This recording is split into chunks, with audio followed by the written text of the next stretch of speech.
$1 million every year. every year. Yeah. So you earmark a piece of those earnings to make your payment, to hire the additional staff and, cover for the additional utilities or whatever, because it's a bigger facility. Exactly. And everything after that goes back to the commissioner's court, not to the sheriff's office.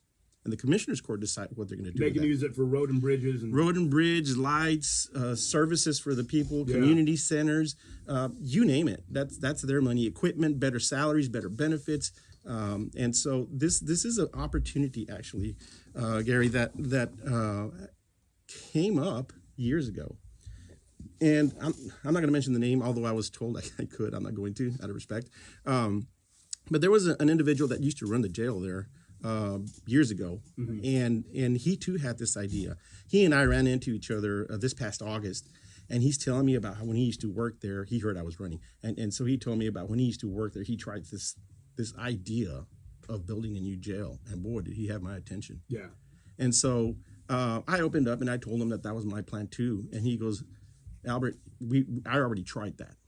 I tried that. I was actually talking to the U.S. Marshals about this already, and the Marshals was interested. So they reached out to the Marshals from here in McAllen to Houston, and they asked him to put a paper together. He did. He presented it to the top dogs over there. Yeah. And they said, no, we're not interested. We don't want to do this. It's too many problems, too much trouble. That's almost like too many headaches. Yeah, it's almost like a no growth philosophy when this makes perfect economic sense, especially sense for the safety. If you base not only this hospital, but also your commitment to dealing with street level narcotics distribution, Absolutely. sales, I believe that you will make contact with the emotions of a lot of people in Starr County. And on top of that, talk to me about the importance of Starr County on the state and national level. The Starr County itself, I mean, there's a lot that goes on in and through Starr County that doesn't just affect Starr County. Well, the border crisis, the crisis non-crisis thing. There's Starr County. I want to say early 2021 became ground zero for the immigration crisis. After the signing of the executive order and after that inauguration in 2021, we were bracing for it. We were watching on TV at work. Y'all already had a feeling. Oh yeah, we knew what was going to happen. We knew there was no doubt. We were trying to do some type of contingencies. How are we going to address these issues? And by March, we went from getting there. We had days before that, Gary, that we didn't have any apprehensions, any turnbacks, or any gotaways. Amazing. We had zero seizures. We'd go a day or two like that, and then we'd get real small numbers. And then we went from that, after signing that EO in the March-April timeframe of 2021, to 800 and even 1,000 or more apprehensions per Holy day. mackerel. That's just one station. Yeah. And so it impacted us. And so what happens is we don't have the facilities. We don't have the bus stations. We don't even have Uber, in Rio Grande City, Starr County. If we do, it's like one or two drivers. Yeah. So we don't have these infrastructure as a community in the county to deal with something like that. So what we do is we ship them out. Well, we used to. I'm not there anymore. We shipped them over to McAllen, and they'd have to deal with it over here. Once we processed them, they would have to be sent over here, and then the NGOs, the non-government organizations, would handle the rest and facilitate the rest of the trip. As a former federal agent, what can you bring to the sheriff's department that is going to make a difference? I mean, you are a former federal agent. What are you going to bring to the Starr County Sheriff's Department to either facilitate or eliminate that kind of activity? It's crazy. Another great question there. So in July of 2021, Governor Abbott invited Texas border sheriffs to the state capitol. Mm-hmm. And his intent was to bring everybody to his office, a round table. It was a Saturday morning, and have a discussion on the challenges that they were facing, bring everybody together, put their ideas together, and try and formulate a plan on how to deal with this. And so I was watching the news that day, trying to figure out what had come out, our representation, and I was surprised to find out that we didn't have any representation there. So our local sheriff decided he didn't want to go, whether it's party line things or whatnot. But That's crazy. Yeah. So that was ground zero. That was the busiest station in You're- the entire are Border you- Patrol at that time. Are you saying that it's possible that he didn't go just because Greg Abbott's a Republican and he's presumably a Democrat? I wish he would have been here so he could ask him that question. Yeah. Well, we again seems obvious we did to me, invite him. Yeah. We did invite Sheriff Fuentes. That's an incredible answer that I just heard, and I think Starr County voters hearing that are going to have something to think about regarding the candidacy for sheriff of Albert Olivares. And I think you're making connections right now through this format. And I believe that people in Starr County really need to wake up and figure out which way they want to go. Do they want to be stagnate, go backward, or go forward? Right. And I think this is a great opportunity for them to learn about Albert Olivares. Yeah. So, looking toward inauguration day for Albert Olivares as Starr County Sheriff, what do you foresee your first actions after that, other than making sure that we start working on that jail? What are some other objectives you have? Yeah, so the jail is very important to me, but so is the street level narcotics enforcement. So I would immediately work with chiefs of police to see who has personnel that they would be willing to share and bring.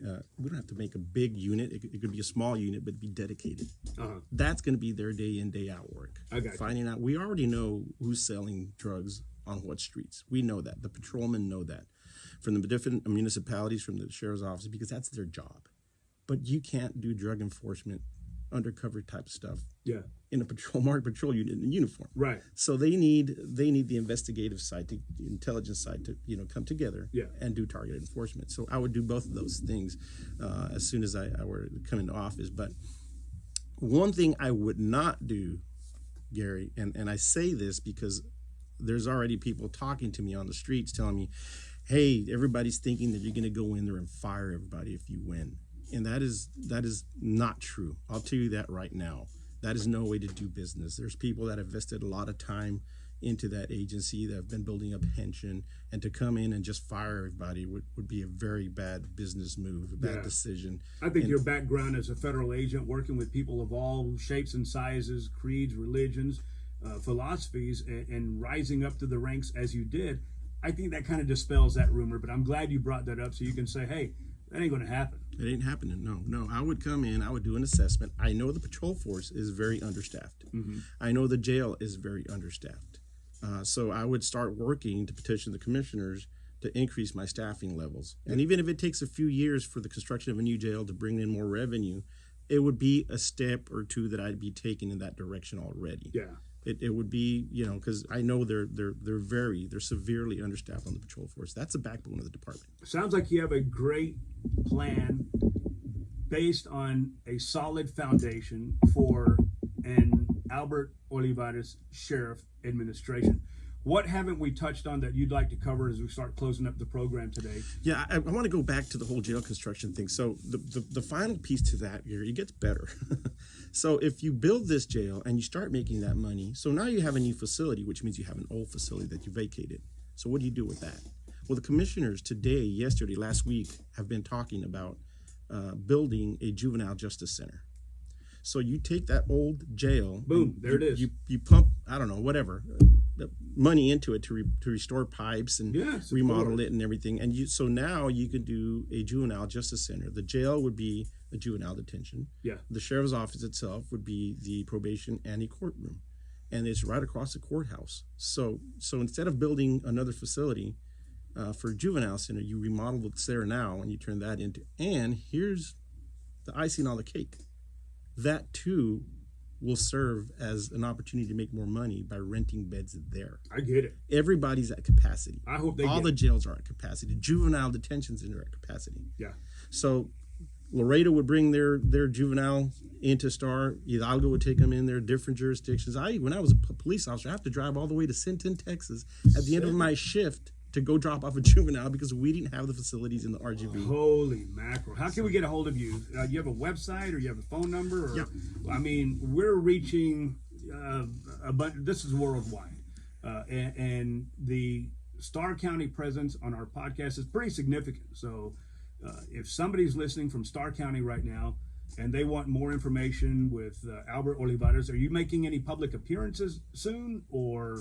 Yeah, well, first of all, the easiest way to find me is on the World Wide Web, www.olivares, with an S, olivaresforsheriff.com.